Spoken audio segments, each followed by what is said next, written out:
नमस्कार दोस्तों, स्वागत है आपका मेरे चैनल राधा की आवाज़ में। आज की कहानी का नाम है अच्छा रिश्ता। घर के दरवाजे पर ही ठिठक गई थी तपस्या जब उसके कानों में अपनी माँ की आवाज़ गूंजी। बिना बात ये लड़की उस दिन लड़के वालों के सामने आ गई और वो सुगंधा की जगह उसे पसंद कर गए। कितनी मुश्किल से एक अच्छा रिश्ता आया था और इस लड़की ने सब गुड़ गोबर कर दिया। पर तपस्या कौन पराई है छोटी, उसकी मौसी की आवाज आई थी। देखा जाए तो वो सुगंधा से बड़ी है, पहले उसकी शादी होनी चाहिए।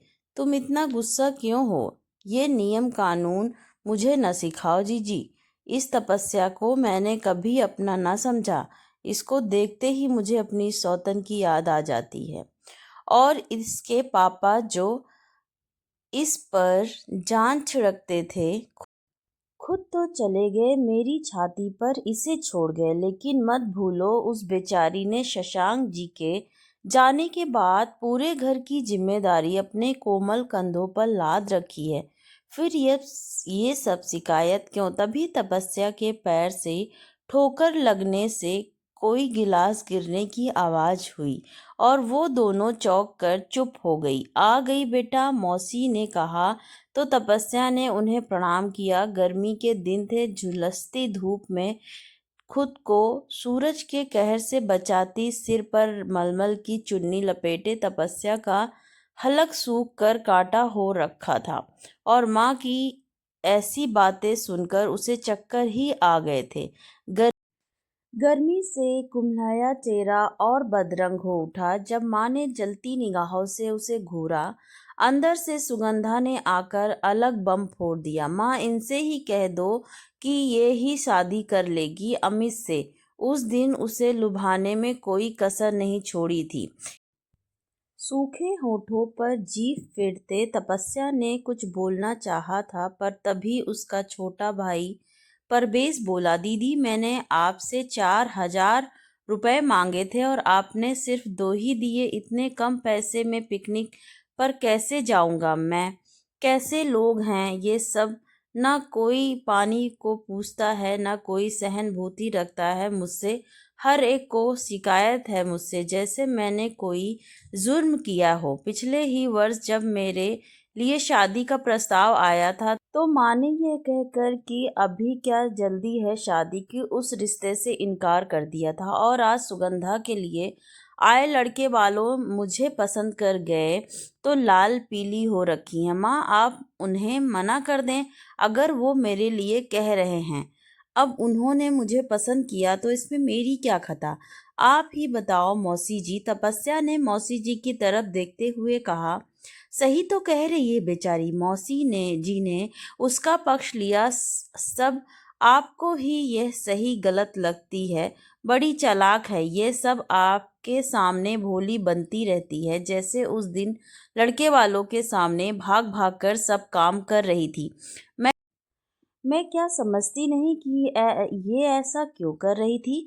तपस्या डबडबाई आंखों से कमरे में जाकर बिस्तर पर ढेर हो गई। सामने उसकी माँ और पिता की तस्वीर लगी थी। वो फूट फूट कर रो पड़ी। पिताजी कैसा वादा लेकर चले गए आप मुझसे?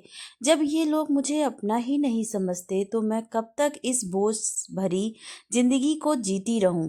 मैं कुछ भी करूं, इन्हें खोट निकालना है उसमें, लेकिन अब मुझसे सहन नहीं होता। और रो धोकर हल्की होकर वो रसोई में घुस गई शाम का खाना तैयार करने। अगले दिन ऑफिस पहुंची तो उसकी पुरानी दोस्त सुधा मिल गई। उस समय तो दुआ सलाम ही किया दोनों ने, लेकिन लंच पर दोनों निकल पड़ी थी पास ही एक रेस्टोरेंट में जहां दोनों के मनपसंद डोसे बनते थे। लेकिन कितने दिनों से वो लोग प्रोग्राम बना रही थी दोनों। हालांकि मौसम गर्म था पर पैदल ही चलती हुई पहुंच गई थी। वो कितनी कमजोर हो गई है तपस्या, तू बिल्कुल ध्यान नहीं रखती अपना। वो बोली थी, मैं तो वैसी हूँ, तेरा प्यार झलक रहा है, तेरी चिंता में। तपस्या हंसी थी। और तेरे लव अफेयर का क्या हुआ? मिस्टर बॉस का प्रस्ताव स्वीकार किया या नहीं अभी? कैसे करूँ यार, तू जानती है घर के हालात अभी, बहुत जिम्मेदारी है मुझ पर। और वो लोग क्या कर रहे हैं तेरे लिए? सिर्फ तानेबाजी? तेरी शक्ल देखकर पता चल रहा है कितना ख्याल रखते हैं वो तेरा। छोड़ भी, कोई और बात करते हैं। तपस्या ने टालना चाहा। नहीं तप्पू, तू बहुत भोली है, ये दुनिया बड़ी जालिम है।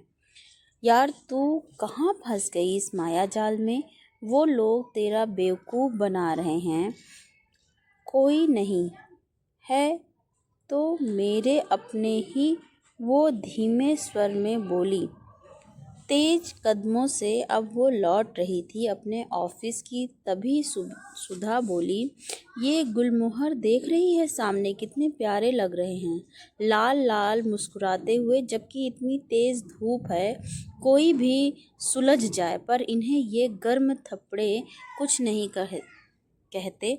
देख इनकी जीविता विपरीत परिस्थितियों से जूझने की। तपस्या बोली, बिल्कुल तेरी तरह है ये। तू भी तो गुलमोहर जैसी ही है, पर हर परिस्थिति में मुस्कुराती हुई अड़िग खड़ी है। उन लोगों के लिए कुछ सुनने को भी तैयार नहीं। तो क्या बुरी हूँ? आज से मुझे गुलमोहर ही बुलाया कर। तपस्या हंसी, नहीं तू गुलमोहर है, पर अगर वो तेरी कद्र नहीं करते, तुझे उनके लिए घुलने की ज़रूरत नहीं।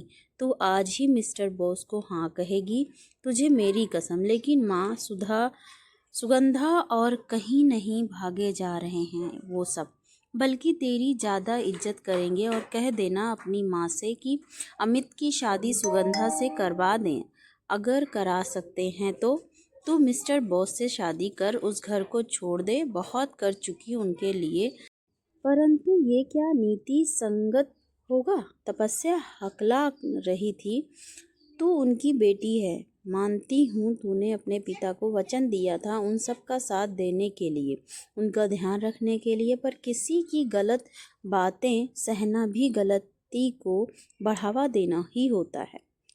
तपस्या सोच, वो माँ होकर अपना फर्ज नहीं निभा रही है तो तू कब तक उनकी फरमादार बेटी बनी रहेगी? ना तेरे छोटे बहन भाई तेरी कोई इज्जत करते हैं, फिर तू अपना घर ही तो बसा रही है। उनकी सहायता बाद में भी तो कर सकती है, वैसे ही जैसे आज कर रही है। मिस्टर बॉस बहुत सुलझे हुए हैं।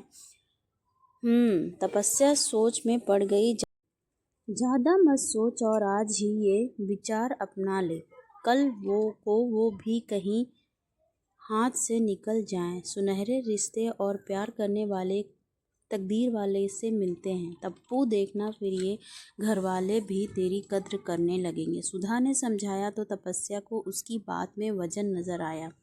कभी बहुत छोटी थी तो उसकी माँ कहा करती थी उससे, ये जिंदगी एक नाटक है और यहाँ हम सब कलाकार हैं। पर्दा उठता है, हम अपना किरदार निभाते हैं। भगवान निर्देशक हैं, वो जैसा कहते हैं करते जाओ, बस इस माया जाल में फंसना नहीं है किसी को। तुम तो फूल हो, खिल कर मुस्कुरा कर रहो, अपनी सुगंध बिखेरो और काम खत्म। फिर वो तो गुलमोहर के फूल जैसे हैं, जैसा सुधा कहती है। तपस्या मुस्कुराई थी दिल में, क्या मैं सच में गुलमोहर हूँ, जो भले ही घने जंगल में खिले या शमशान घाट में जहाँ प्रचंड सूरज की किरणें सबको सुलझा रही हैं, मुझे कोई फर्क नहीं पड़ता। मैं तो बस तब ही खिल रही हूँ, मुस्कुरा रही हूँ, दमक रही हूँ। मेरी जीविका ही मुझे जीवित रखेगी और खिलकर बिखेरने का हौसला देगी। तपस्या के कदमों में तेजी आ गई थी। आज वो अपने दिल की बात मिस्टर बॉस यानी अपने प्यार सुशांत को बतला ही देगी, जो कब से उसकी एक हाँ के इंतज़ार में कुंवारा बैठा था। धन्यवाद दोस्तों। स्टोरी कैसी लगी आप लोगों को प्लीज़ कमेंट करके ज़रूर बताएं। Thank you so much for watching. Please like and subscribe to my channel.